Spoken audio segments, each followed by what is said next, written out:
오늘 이 아침에 우리에게 주신 하나님의 생명의 말씀은 신약 성경 313페이지 에베소서 4장 1절에서 3절까지 말씀입니다.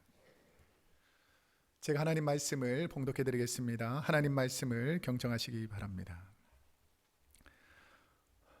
그러므로 주 안에서 갇힌 내가 너희를 권하노니 너희가 부르심을 받은 일에 합당하게 행하여 모든 겸손과 온유로 하고 오래 참음으로 사랑 가운데서 서로 용납하고 평안에 매는 줄로 성령이 하나 되게 하신 것을 힘써 지키라. 아멘.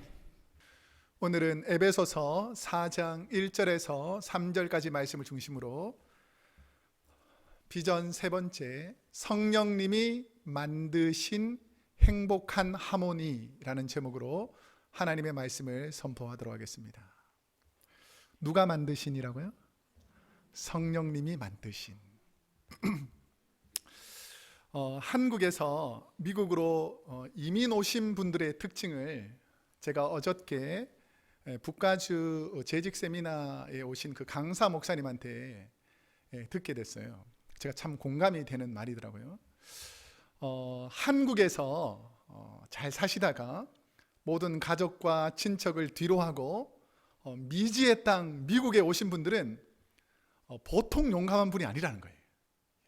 그러니까 가족들 배경들을 다 두고 미국에 와서 살기가 쉽지 않고, 특별히 미국에서 살아가면서도 이렇게 교회에 나와서 하나님 말씀 잘 듣고 신앙생활 한다는 이 자체가 보통 분들이 아니라는 거예요.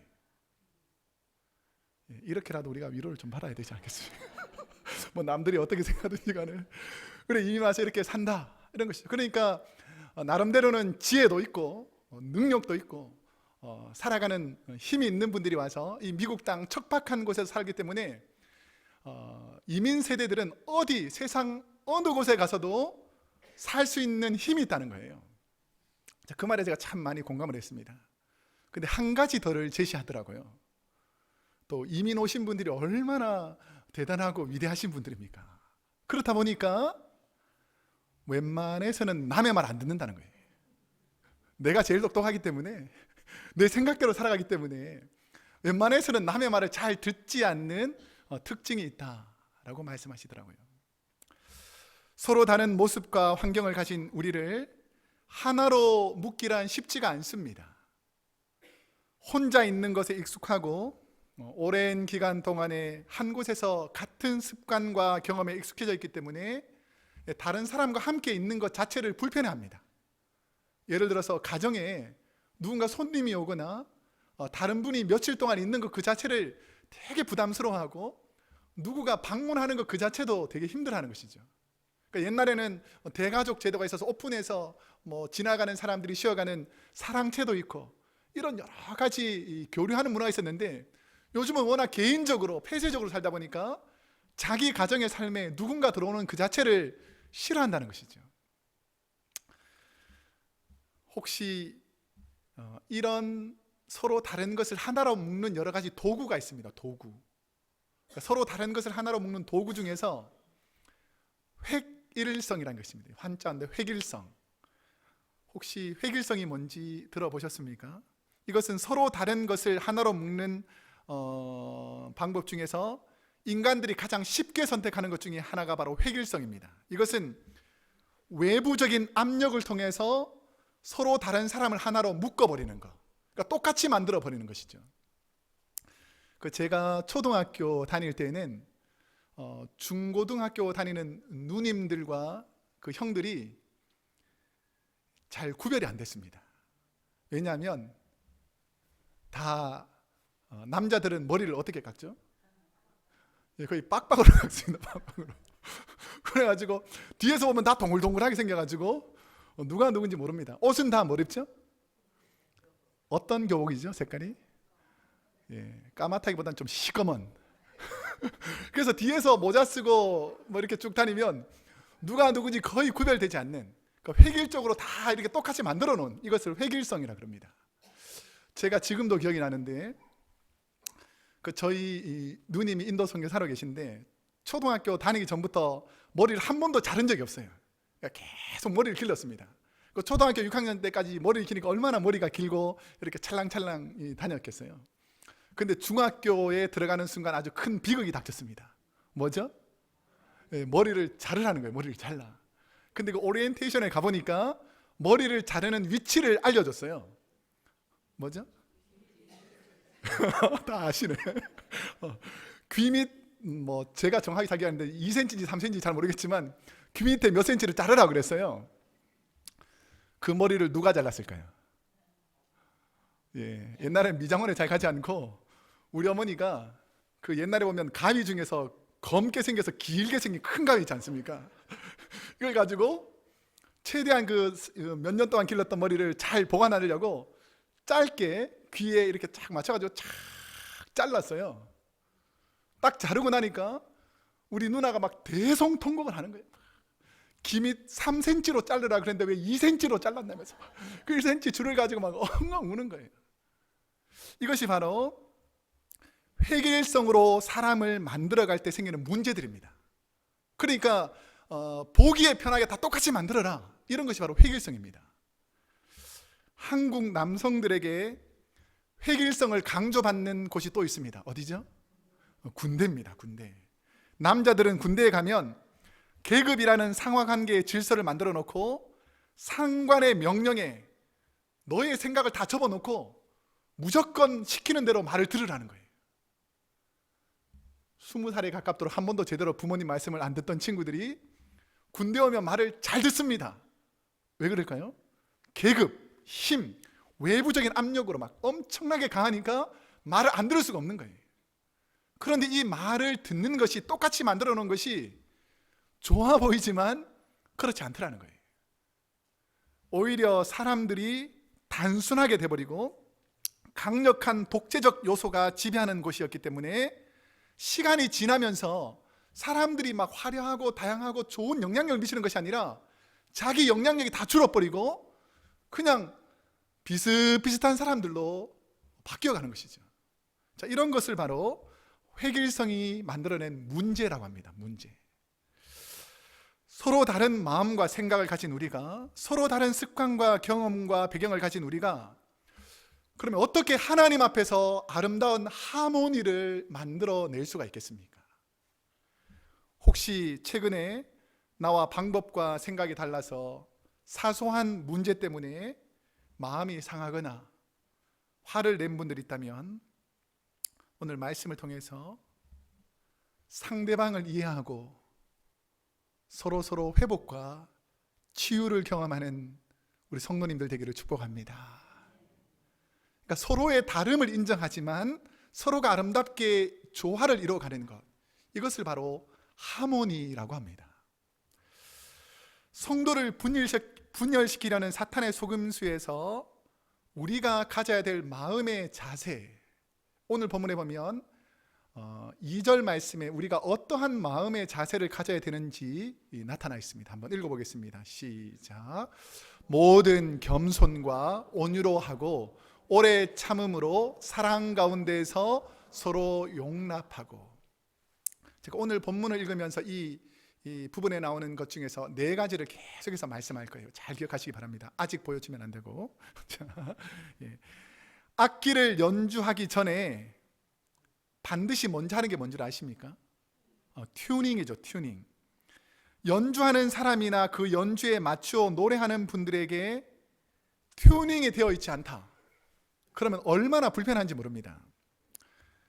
제가 신방을 가게 됩니다. 신방을 가서 같이 예배를 드릴 때가 있어요. 그 예배를 드리면 제일 먼저 하는 것 중에 하나가 찬송 부릅니다. 찬송. 그 찬송을 부를 때에 예를 들어서 우리 찬송가 몇 장 하겠습니다 하면 첫음을 내는 게 중요하잖아요. 첫음. 그럼 대부분은 좀 센스가 있는 분들은 목사님이 어떻게 부르나 하고 이렇게 톤을 맞춰요. 이렇게 만약에 내 주 대신 주를 하면 조금 들어보면서 이렇게 톤을 맞춥니다. 그런데 끝까지 자기 톤으로 부르는 사람이 있습니다. 그러니까 저는 내 주 대신데 내 주 대신 이렇게 하면서 안 바꿔요. 안 바꿔. 그럼 어떻게 할까요? 제가 바꿉니다.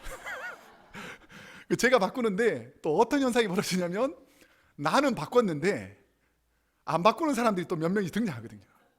그러면 이게 완전히 노래가 산으로 갈 때가 있습니다. 그래서 제가 한 번은 1절을 부르고 멈췄어요. 도저히 너무 안 맞아가지고. 왜 그런가? 서로가 상대방의 소리가 잘 안 들리기 때문입니다. 왜냐하면 자기 소리만 내기 때문에 상대방하고 잘 맞춰지지 않는 것, 이것을 바로 하모니가 잘 되지 않는다라고 말하죠.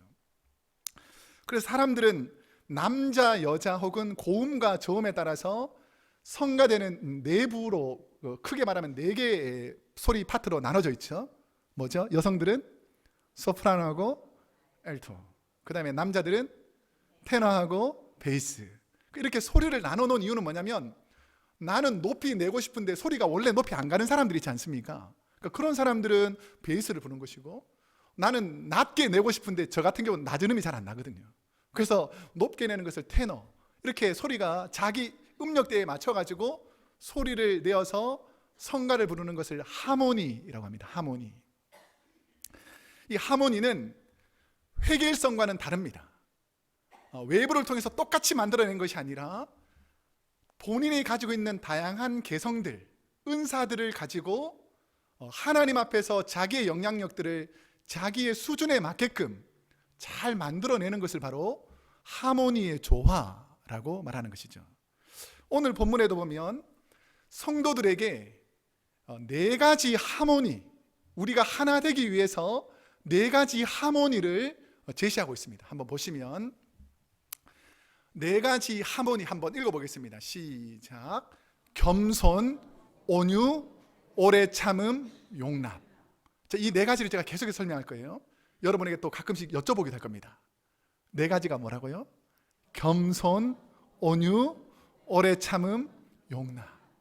자, 이것이 아름답게 하모니를 잘 이룰 때에 교회가 행복한 아름다운 소리를 내더라는 것이죠. 자, 그러면 첫 번째 화음인 겸손. 이 겸손이라는 것은 뭐냐면 헬라어로 프로시네라는 단어입니다. 프로시네. 이 단어는 주인에게 굽시를 거리거나 복종하는 노예의 모습이라는 원래 원뜻이 있습니다. 이것은 뭐냐면 자신의 가치를 낮게 생각하고 상대방을 자신보다 귀하게 생각하는 마음, 이런 마음을 겸손이라 그럽니다. 자, 이것이 바뀌면 내가 상대방보다 높고 내 주위에 있는 사람들은 다 나보다 못한 사람이다, 내가 옳고 저 사람들은 틀렸다 라고 생각하는 사람을 어떤 분이라 그러죠? 교만한 분이라 그럽니다.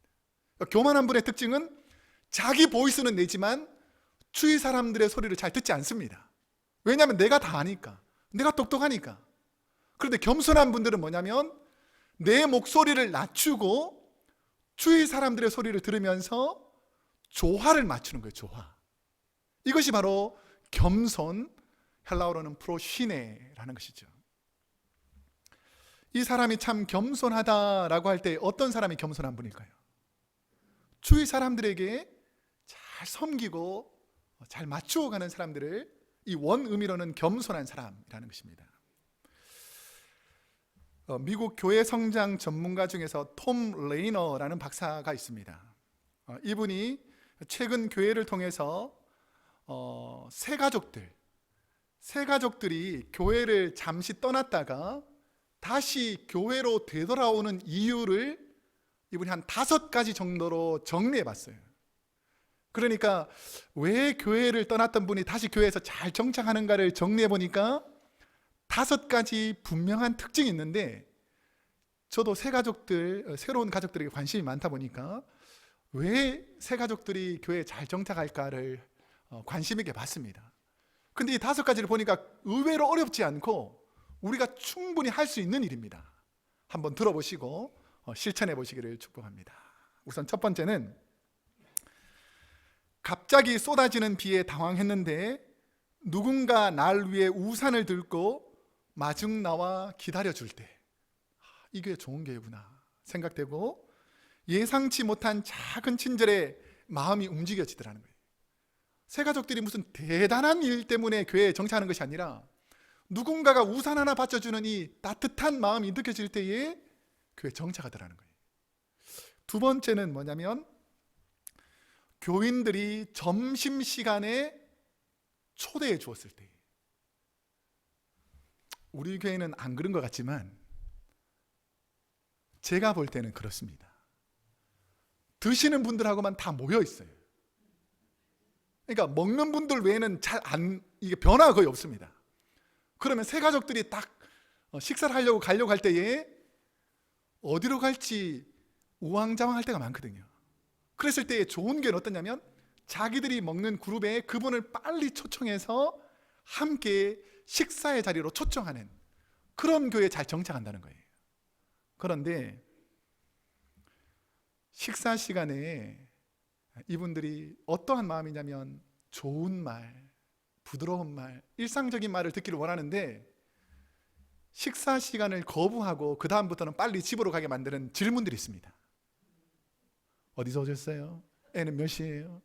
어디서 뭘 하고 있어요? 계속 여기서 이제 충분히 말해가지고 이제 좀 됐다 싶으면 그 다음 또 다음 분이 와서 어디서 오셨어요? 뭐 하세요? 자녀는 뭐예요?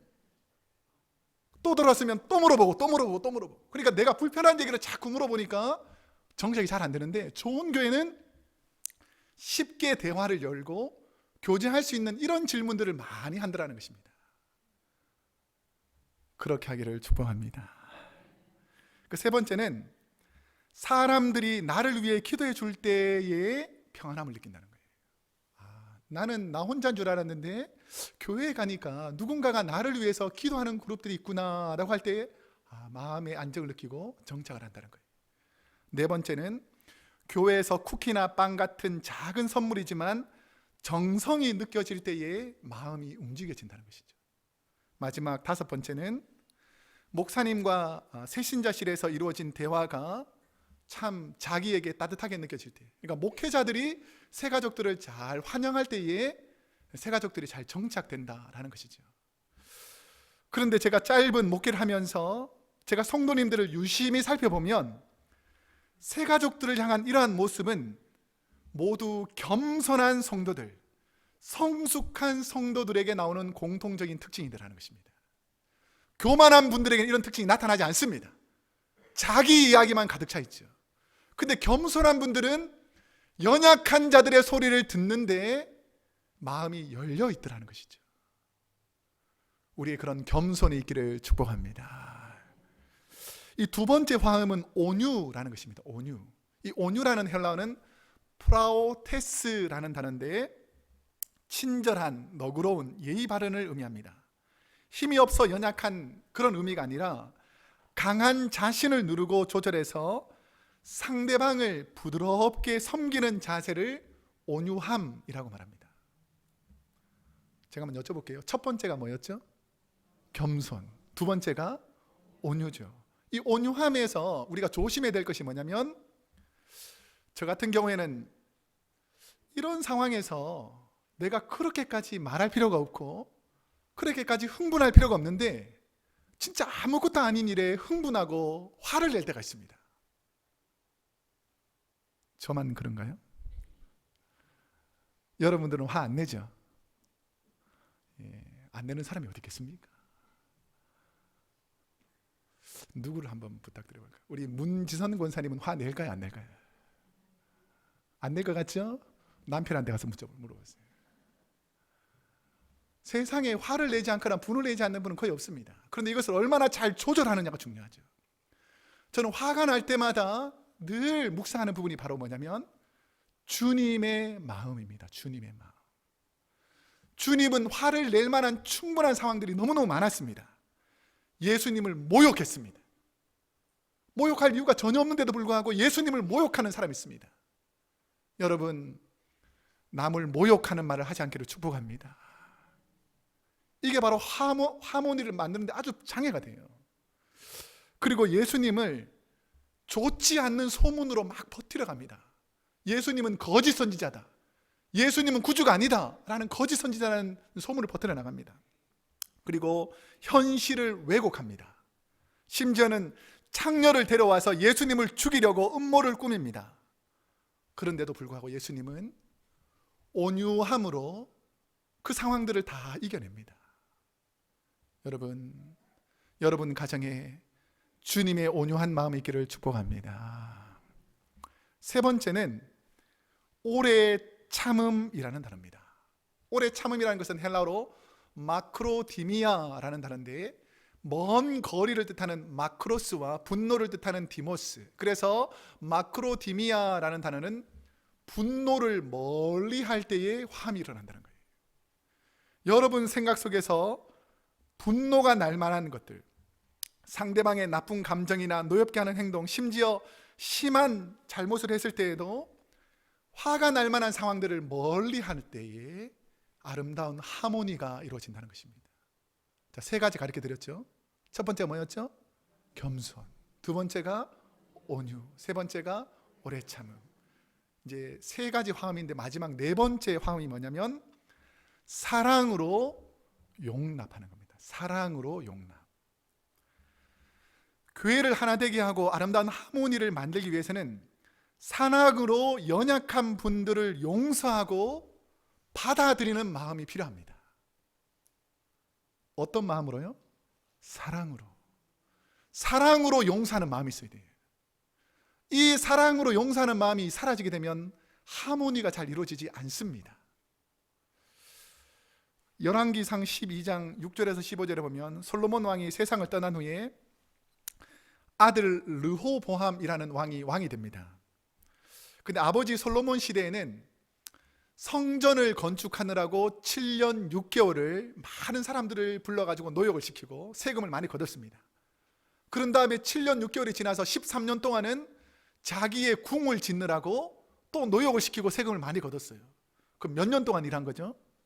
20년 동안 많은 사람들이 세금 거치고 노역에 참가하니까 힘들 거 아닙니까?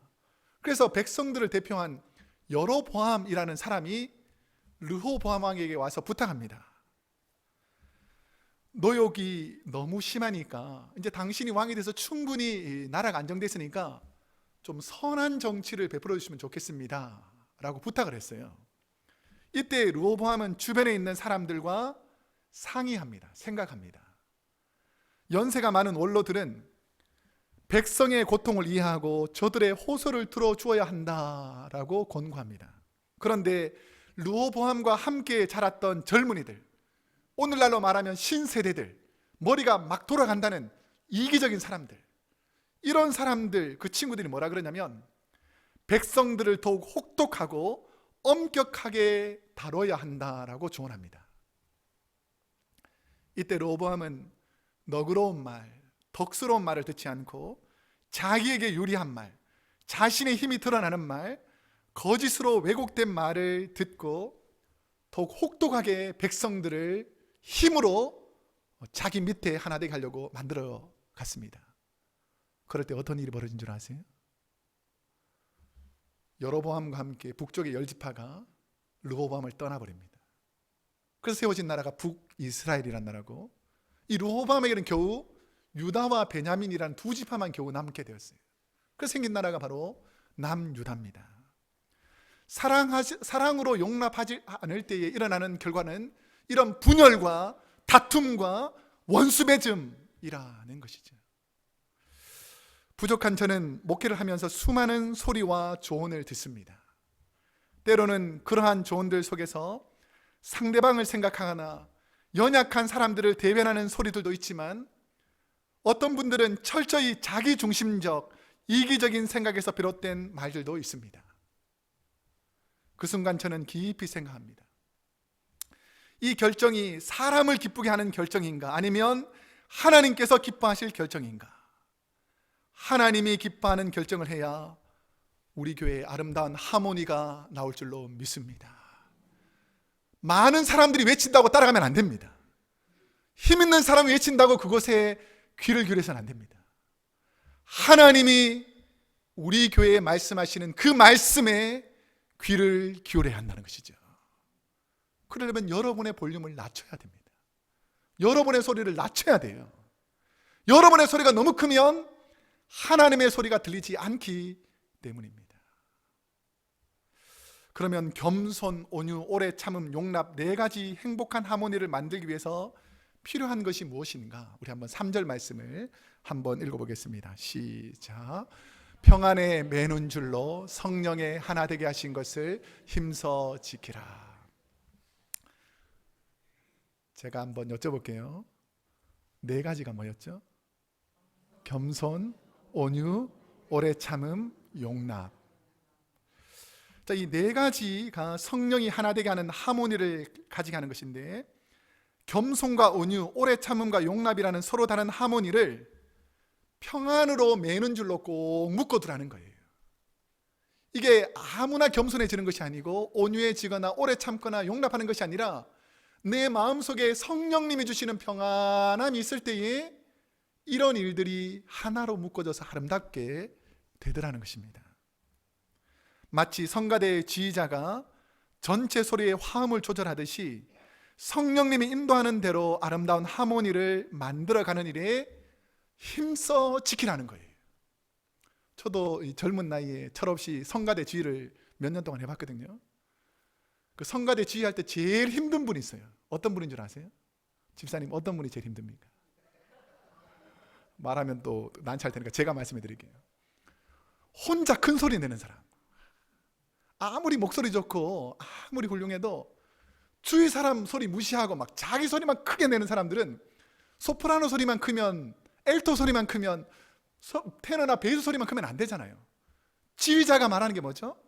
소리가 골고루 잘 내어서 하모니를 만드는 거죠. 이처럼 성령님의 음성을 듣고 여러분이 신앙생활해야지 아름다운 하모니를 낼 수 있습니다. 이 일들을 위해서 힘써 지키라는 거예요. 왜 힘써 지키라고 그랬을까요? 힘써 지키지 않으면 내 소리가 자꾸 나온다는 것입니다. 그렇기 때문에 우리가 한마음 한뜻이 되기 위해서는, 성령님이 인도하시는 하모니를 만들어가기 위해서는 내가 성령님이 말씀하시는 그 음성에 잘 귀를 기울이라는 것이죠. 초대교회에 성령이 임하자 부유하게 살던 사람들하고 가난하게 살던 사람들의 차이가 사라졌어요. 그러면서 자신의 물건들을 서로 공유하면서 우리 둘 다 부유하든 가난하든 서로 물건을 나누면서 공유하며 살자라고 유무상통, 서로 교통하는 삶을 살기 시작했습니다. 초대교회 예수 그리스도를 통해서 성령의 기적들이 일어나니까 육신의 질병으로 고통당하는 사람들은 그때 당시에 성 밖에서 쫓겨나가서 외롭게 살아야 했습니다. 근데 예수님께서 성령을 이 땅에 보내주심으로 성령님이 그들을 치료하고 회복시키니까 그 연약한 분들이 다시 건강한 사람들과 함께 리유니언해서 아름답게 살아가는 세상들이 되더라는 것이죠. 귀신 들린 사람 저주 아래 있었습니다. 평생 그런 사람들은 손가락질 당하며 살았습니다. 세리와 창녀들, 세상 가운데 고통당하는 사람들이 너무나 많았습니다. 근데 우리 주님께서는 성령님을 통해서 그들을 다 회복시켰어요. 우리가 다 회복되어서 가는 곳이 어딜까요? 천국입니다. 그 하모니가 이 땅에서 이루어지는 것이 어딜까요? 주님의 교회입니다. 이 교회 안에 아름다운 하모니가 있기를 축복합니다. 서로 나뉘었던 마음을 하나로 묶어주는 그 이야기를 제가 쭉 서칭하면서 최근에 일어났던 The Strong이라는 글을 읽게 됐습니다. 뉴욕 로드 아일랜드 웨스트 틸리라는 곳에 사는 8살 꼬마 도리안 메레이라는 친구가 있는데, 아빠와 주치의사에게 이제 마지막 소원을 말합니다. 아빠, 이제 암으로 고생하는 친구인데 천국 가기 전에 정말 하고 싶은 것이 하나 있어요. 그리고 아버지가 죽어가는 8살 먹은 아이에게 그래, 무슨 소원을 얻기를 원하느냐 라고 물어보니까 이 순진한 꼬마아이가 이렇게 말했습니다. 나는 중국에서 유명해졌으면 좋겠어요. 왜냐하면 거기는 만리장성이 있는 곳이잖아요. 아주 엉뚱한 소원을 냈습니다. 그래서 시한부 말기암을 가진 아들의 순박한 소원을 아빠가 들어주기 위해서 고민을 시작합니다. 이 도리안은 희귀암 중에 하나인 횡문근육증으로 4살 때부터 암 4기, 그리고 7살 때 다시 척추로 이 암이 재발해가지고 온몸에 지금 암이 번져 있게 됐습니다. 아들의 마지막 소원을 어떻게 들어줄까 아빠가 하나님께 기도하다가 SNS에 이렇게 썼습니다. 도리안을 위해서 기도해 주세요 라는 글을 올리고 이 아이의 스토리를 쭉 썼습니다. 그러니까 어느 날 갑자기 말리 장성, 이 아이의 그림 바로 옆에 있는 조그만 그림이 그게 말리 장성이거든요. 거기다 한 사람이 D-strong이라는 도리안 힘내, be strong 힘내, 뭐 이런 글을 하나 올리기 시작했습니다. 자, 그러니까 이 소식이 SNS로 막 번져나가기 시작했어요. 그러니까 그 오른쪽 그림에 보니까 큰 언덕 위에다가도 도리안 스트롱 힘내. 그리고 수영장에 있던 많은 사람들도 이 얘기를 듣고 스트롱 도리안 힘내라고 사람들이 막 하나 되기 시작했습니다. 이 일들이 삽시간에 중국 전역뿐 아니라 일본과 스위스, 프랑스, 심지어 마샬 제도까지 도리안 be strong, D-strong이라는 팻말들을 가진 사람들이 이곳저곳에서 일어나기 시작했다는 것이죠. 아들을 사랑한 한 신실한 크리스찬 아버지의 선한 영향력이 이렇게 많은 사람들에게 하나 되게 하는 영향력을 미치더라는 것입니다. 예수님이 이 땅에 오셔서 선한 영향력을 보이시자 성령님은 우리 안에서 그 주님을 닮아가는 삶을 살라고 우리에게 주님처럼 살라는 귀한 사명을 허락해 주셨습니다. 근데 이것이 우리의 의지와 노력으로 되는 것이 아니라 내 안에 성령이 주시는 4가지 마음 한번 해보겠습니다. 뭐죠? 겸손, 온유, 오래 참음, 서로 용납하는 것, 용서하고 받아들이는 이런 마음을 지키기 위해서 내가 최선을 다해서 내 보이스를 낮추고 내 영향력을 낮추고 내가 하나님 앞에서 어떻게 하면 이 교회가 하나 될 수 있는지를 깊이 묵상할 때에 아름다운 하모니가 드러나더라는 것입니다. 우리가 잘 아는 말인데 혼자 가면 빨리 가도 함께 가면 더 멀리 간다라는 말이 있습니다. 혼자 가면 빨리 갈 수 있잖아요. 그런데 멀리 가는 데는 함께 갈 때가 더 멀리 갈 수 있다는 것입니다. 이야기가 뭐냐면 교회는 어떤 사람이 일할 때에 교회가 원활하게 잘 돌아갈까를 생각해 보면 제가 목회자로 생각해 볼 때에 능력 있는 사람들이 그냥 이것도 하고 저것도 하고 한 사람이 막 여러 가지를 하면 교회가 그냥 대부분 사람들이 일 안 해도 수월하게 잘 돌아갈 것 같습니다. 그런데 아주 능력 있는 사람이 막 일을 할 때의 문제가 뭔 줄 아세요? 이 사람이 멈춰버리면 교회 전체가 멈춰버린다는 거예요. 그런데 좀 부족하지만 좀 연약하지만 내가 훨씬 더 능력이 많지만 그 연약한 자들의 손을 붙잡고 함께 가면 멀리까지 오래도록 갈 수 있다는 것이죠. 여러분 함께 손잡고 걸어가기를 축복합니다. 나 혼자 열심히 뛰어가는 외로운 길이 아니라 믿음의 동력자인 우리 크로스웨이 교회 성도님들이 함께 손잡고 주님의 길을 함께 걸어가게 하시는 것, 이게 바로 성령님이 우리를 하나 되게 하시는 것입니다. 이제 말씀을 맺겠습니다. 저는 중고등학교 시절부터 중창팀에 있었습니다. 중창을 할 때 가장 중요한 것 중에 하나가 서로의 소리를 듣고 자신의 목소리를 조절하는 훈련이었습니다. 천국에서는 어떤 분이 하나님을 찬양할까요? 1번 성악가들, 2번 목소리 큰 사람들, 3번 하나님의 자녀인 우리 모두. 천국은 누구에게만 속한 것이 아니라 하나님을 사랑하는 모든 분들이 함께 어우러져 하나님을 찬양하는 것이 바로 천국이라면, 하나님께서 이 땅의 천국을 교회라고 하나님께 세우셨다면 교회 안에도 이런 일이 있어야 될 줄로 믿습니다. 나만 잘나고 나만 뛰어난 성도가 아니라 오히려 나의 잘남을 숨겨서 연약한 분들이 힘을 낼 수 있도록 우리 사랑하는 성도님들, 연약한 분들의 손을 잡아주시기를 축복합니다. 저는 우리 크로스웨이 교회 모든 성도님들이 연약한 분들의 소리를 귀하게 여기고 서로의 소리를 들으며 아름다운 천국의 곡조가 만들어가는 행복한 하모니를 만드는 아름다운 공동체, 주님의 몸인 교회를 만들어가는 그 주인공이 저와 여러분이 되기를 축복합니다. 기도하겠습니다.